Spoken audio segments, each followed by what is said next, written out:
In the last video, I was showing how I put this framed up wall here without the boards on it.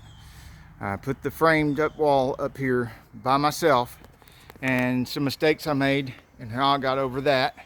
So if you want to see that, because that is definitely not a one-person job, but I did pull it off with just me, no help at all, because you know, shop cat just didn't feel like working. So did it all myself. Then I came back and I did these boards myself. And so I want to show you in this video how I got these boards up by myself and how I got this ridge board up here by myself. First of all, these big heavy wall boards, and they got to go on here nice and square, and they got to be held square while putting a couple of screws in there. And that's really hard to do alone unless you do something like this. I took this board and I put a couple of screws in it and I lined it up perfectly down here below the decking, which is my 1/2 inch of overlap, and you can see perfect 1/2 inch overlap right there because I had this screwed right there the way I do here in preparation for the next board that's going to go up here. And then I'll just go ahead and tell you, so you don't have to watch the whole door video.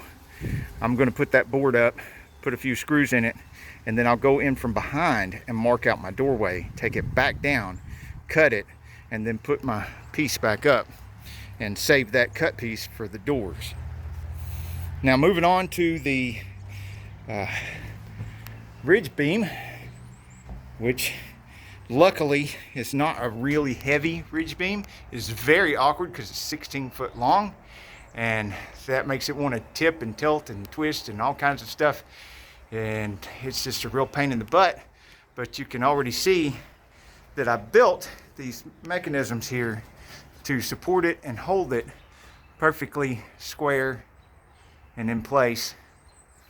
And of course I had to measure and cut it within 1/16 of an inch of exactly the way I needed it to be. And I cut these 2 pieces of wood to pinch it in there. I left them loose so that they were baby bird's mouthed when I put the beam in there, and the beam would just set down in there. I come back and tighten up the screws. I put an extra screw at an angle in here like so that it goes through here, goes through this board and into this board and pulls it down tight to this board. And then of course I've got this cut on 45 and a 45, and I held the square up here to get it perfectly square. Now I did all this before I set the beam and had all this up here and square, because the whole purpose of this is to have somewhere to set the beam and hold the beam while I do individual rafters, because working alone it's extremely difficult and even more dangerous than what I'm doing, which isn't safe.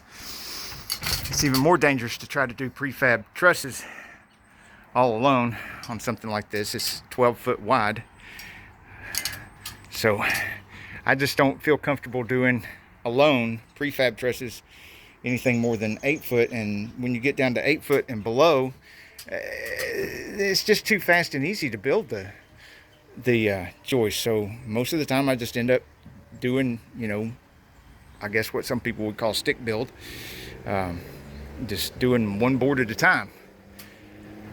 So obviously I needed room over here when I put my first rafter from here down, so I've got this space right here where I can attach and come down. But I've got to cut and test my first rafter, get it perfect, and then I'll use it as a template and make my other rafters. And that will be the next video, which a link to that will appear in the corner over here. And if you want to see from dirt to roof, complete finished shed, 12 by 16, check this link over here for the full playlist of the full build. Remember, the goal here is that I'm trying to build a comparable shed or better than the one at Home Depot that's currently over $6,000 for less than $2,800. But it ain't over yet, and one hospital visit would be way more than that.